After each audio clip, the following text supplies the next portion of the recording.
welcome to the Hindu Parliament. I'm your host, Ziaus Salam. Navratri celebrations at the airport, namaz on a railway platform, commemoration of Sikh Gurus Jayanti on the roads of Delhi, azaan on a loudspeaker 5 times a day, and jagrans all night long. We are vociferous and undeniably demonstrative about religion in public space. Have we always been like that, or is it a new occurrence? And where does the law of the lion draw a line? We have with us Professor Tanika Sarkar from Jawaharlal Nehru University, whose book Hindu Nationalism in India has been much talked about. With her, we have Senior Advocate of Supreme Court, Mr. Sanjay Hegde. Mr. Sanjay Hegde is widely respected for his advocacy of civil rights. On his Twitter handle, he calls himself a militant secularist. But we'll begin the proceedings with the senior academic. Professor Sarkar, have we always been so demonstrative about religion down the line, or is it a recent occurrence, say, post 2014? I think we had always been fairly demonstrative, especially where Hindu festivals are concerned and Hindu ceremonies are concerned, because I think they are far more numerous and varied than the religious festivals of other communities. And this year particularly, it was just unending, starting with Navratri being celebrated all over the place, then followed by Dasera, then Ramnavami, then Dasera, then Diwali, Karwa Chauth, then Diwali, then what else? Govardhan Puja, then Chhat, then Guru Parv, and so on. I mean, it's just unending and very noisy, extremely well lit up. I mean, glaringly lit up all over the place. A whole lot of melas accompanying each event so that traffic came to a standstill. So that was very much, that kind of celebration is very much a new phenomenon, I think.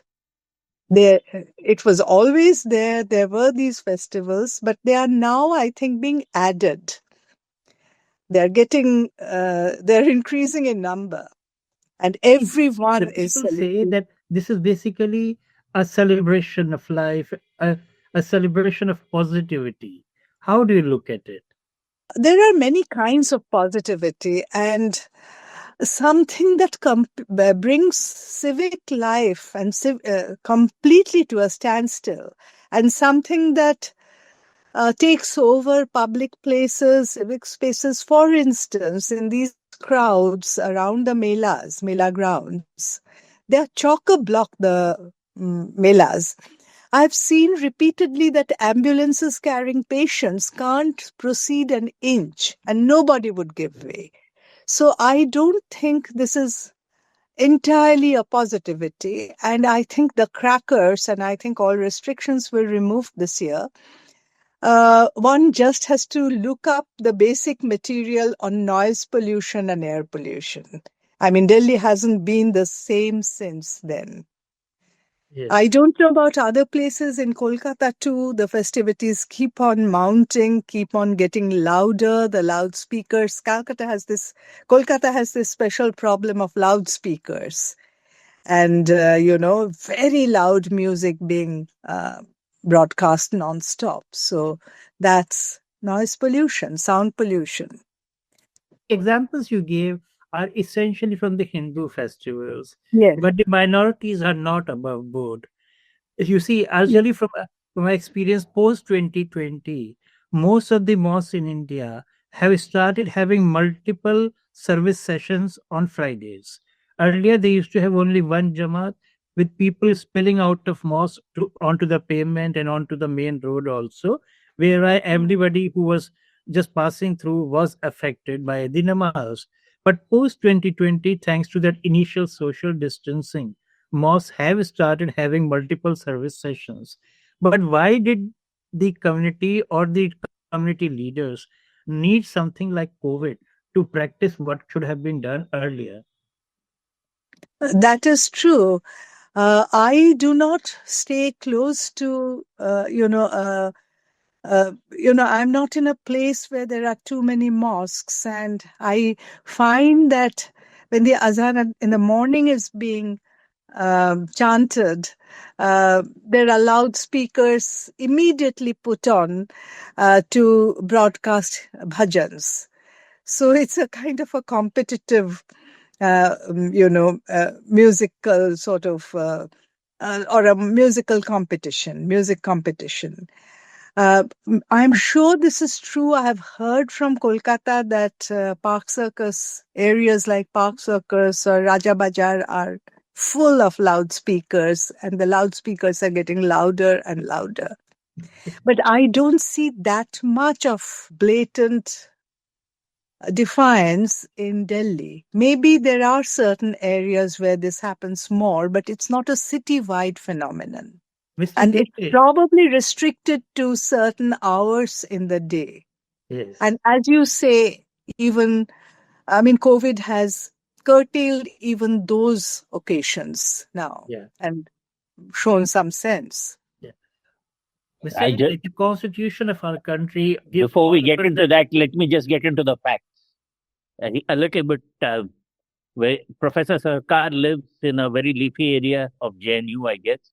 No, I don't. I retired long back, and I never lived in JNU. I'm in near GK2 and Chittaranjan Park. Okay. Whereas I live in Nizamuddin East. Oh. Okay.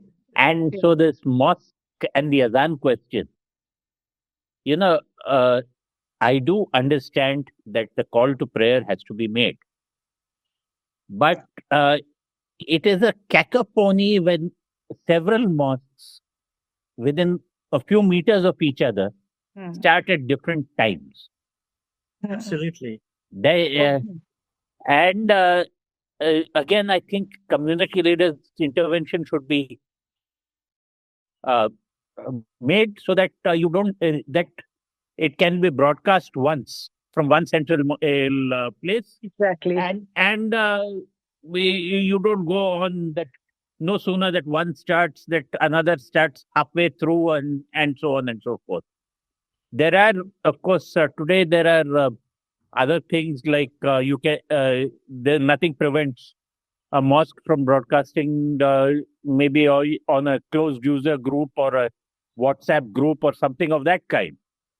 There are apps which give the call to prayer.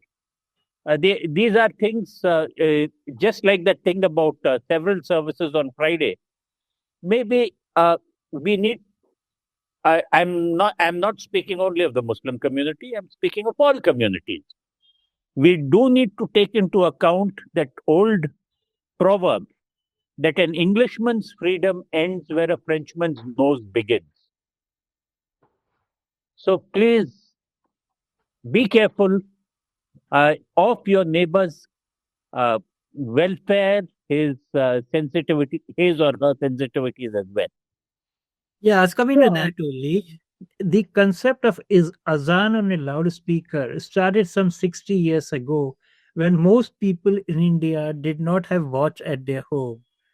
And you had to book a watch for 2-3 months before you could lay your hands on an HMT watch. So the azan on loudspeaker was essential. But in today's time, when almost everybody has access to a mobile phone, one knows the time and one has all the apps, etc., for azan and indeed for all places of worship and different religions. There is very little reason why there should be multiple calls for azan from mosques in the same area. So, as coming to the constitution part of it, the constitution allows us to follow our religion, to practice it. But where does one draw a line, legally speaking? Legally speaking, what the constitution has done, or what has come through constitutional interpretation, is that your religious practices are protected, but it is only those practices which are essential to the religion and what and not necessarily everything which is of a religious nature. Now, for instance, if I were to give it in the an example of a Hindu temple, a puja would be necessary. You can't stop that. But if governments wanted good administration, wanted to see that the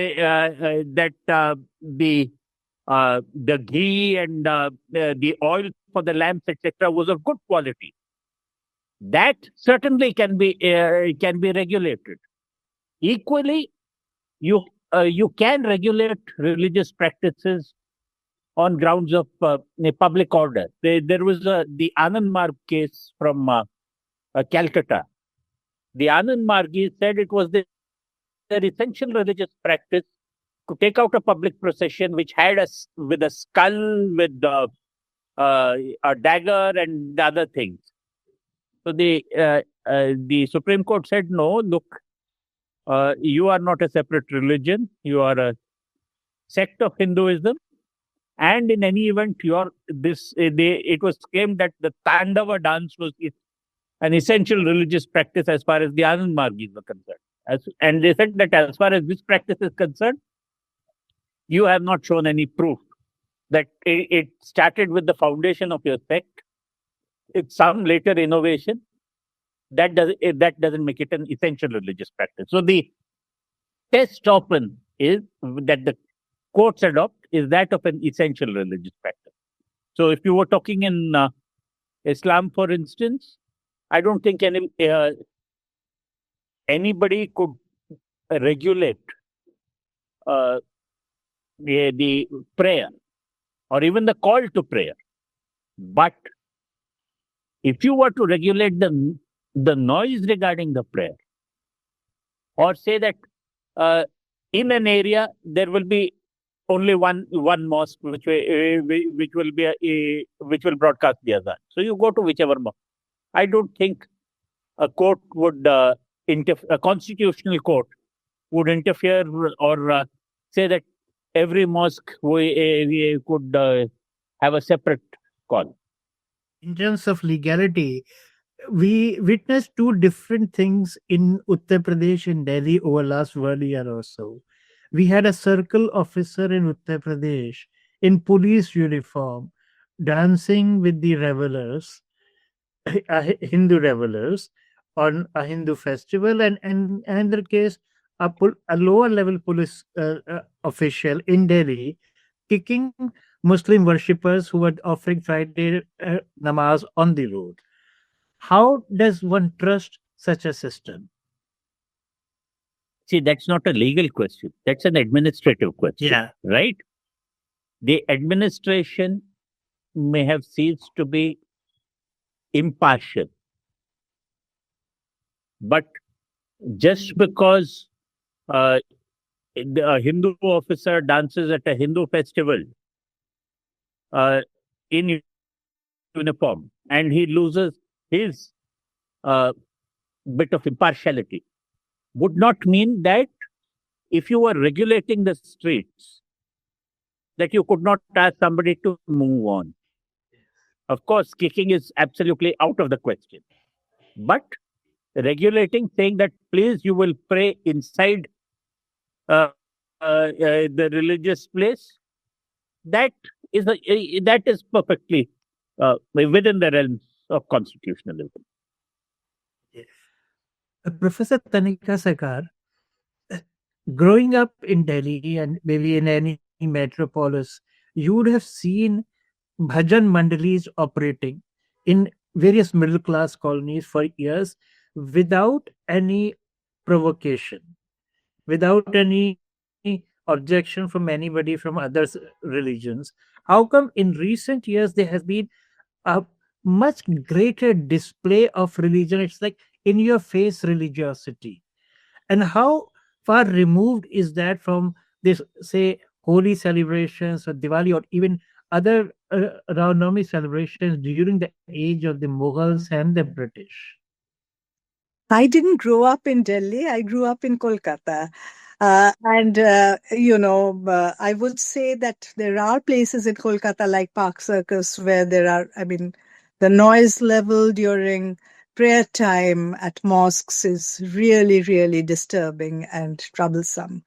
But on the whole, I would say, uh, I dare say that a greater license is given to the Hindu religious festivals, and I'm talking not about the daily religious practices, but about the festivals which have become really the whole year round. They are unstoppable and they are, continuous. Something or the other is happening. Karwa Chauth used to be a domestic festival, domestic worship. For some reason, the wife has to worship the husband and fast all day. The husband doesn't reciprocate, but it had to be performed within the home. Now there are melas, now there are songs, there are, processions, there's the PM giving messages for that. So it's public, private, anything that was done at home. A lot of pujas and worship used to happen at home. Saraswati Puja, for instance, almost It's a every. politicization of religion. It is a politicization of religion that you have to display it in public relentlessly. And with all the noise, all the fanfare, all the blazing psychedelic lights, all the crowds, all the shouting, processions, and so on. And now there is a Sanatan Dharma. There's a, what is it? Yatha, marching from Delhi to Vrindaban. So the whole place is absolutely saturated. Delhi is now saturated with this ethos. Not just Delhi, we saw those visuals from Ahmedabad, people dancing on Navratra at the airport and the airlines staff joining them. Mhm. How does one handle something like that? I don't think anyone is going to handle that, It is, as I said, they have license. Not a formal legal license, but a political license. What you're effectively saying is what the Constitution grants us as freedom has now been turned into a license. I would say that, and I don't see why the restriction on crackers on around Diwali time that was removed, and it cost us greatly. The climate, the air pollution. I'm not even speaking of noise pollution. Before and after Diwali has been very marked. Sanjay, over the last few That was my lungs reciprocating. okay. I I have breathing issues, and these times it really affects people like me. We can feel and taste the quality of the air. What you would have seen over the last decade or so, maybe a little under a decade, people using their private vehicles to send a message of religion. You would have seen all those stickers of angry Hanuman. And we certainly did not grow up with those kind of stickers of Hanuman in India. Growing up in India, we saw that portrait of Ram Darbar. Happy Ram with Sita, Lakshman, and Hanuman paying his respects, his obeisance. Now suddenly we see a half, rather very angry Hanuman in a half sticker kind of thing with a cutout. What does it say about our society? Is it about religiosity or is it about sending a message to others? See, I don't think this is religiosity. Religiosity is spiritualism. One's personal quest towards the Almighty is a different thing altogether. This is religious consolidation. It is a display of I am on this team and I am not on that team, and that I'm willing to fight this team. By the by, is it more apparent in society? Yes. Why is it more apparent? Or have we as a people changed? I don't know the answer. Because if you go back even 100 years ago, you would, if you read E.M. Foster's Passage to India, he speaks of the British administration's problem when there are competing processions of Ganesh Utsav as well as Moharram, or that the Moharram Taziyas used to be increased so that they hit a particularly sacred tree. Yes. And that on the other side, the argument was that those who worship the tree would deliberately pull down its branches so that it hit the Taziya.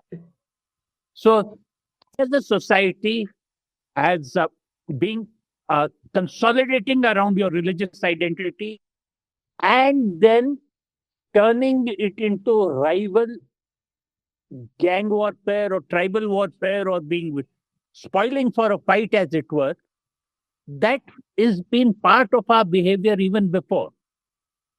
It is said that Bal Gangadhar Tilak basically organized, took Ganesh Utsav from being a private family function of the Konkan area to being a public expression of religiosity, primarily because he saw a lot of Hindus otherwise joining the Muharram procession. I think as a race, we revel in our group identities. We want to belong to one group or the other. And then it's no fun belonging to a group if you can't put some other group down. This is part of, I think, who we are. Now what has happened is our population has greatly increased from 400 million at independence. We are now 1.2 billion. Our wealth has increased. Communications have increased. So, we are putting a lot of pressure on systems which have been there for the last 100 years or so. It is time that we all sort of decide that, we can't go this way infinitely. This thing about crackers. Crackers were in my days in Bombay and all that, when I was young, if a family could afford 100 rupees worth of crackers for a Diwali morning, because we were South Indian, we celebrated in the morning. That was a huge thing. But now, with so many families, everybody bursting crackers at the same day, you are leading to pollution overload.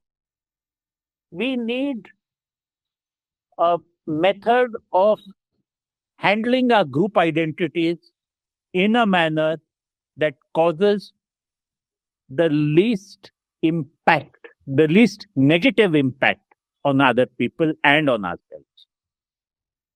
Thank you. Professor Sarkar, this time on Prophet's birthday in September, we saw Muslims taking out long processions, which ultimately led to some violence from both the sides.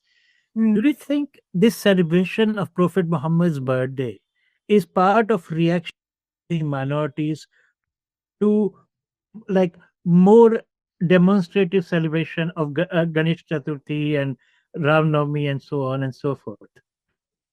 It is a competitive thing. It is also a question of hurt sentiments, like, you can shout Jai Shri Ram in any number of processions as aggressively as you like, but you can't hold up posters saying I love Muhammad. That leads to violence again. So there is a feeling of discrimination. And, that leads to, on the Muslim part, I suppose, stepping up the religious ostentation, or, enlarging the scope of religious display. It is happening across the board because, as Mr. Hegde was saying, people are wealthier, at least the middle classes are wealthier. And religious occasions have now become a means of displaying your wealth, conspicuous consumption, buying and selling. It's become a part of religious activity too.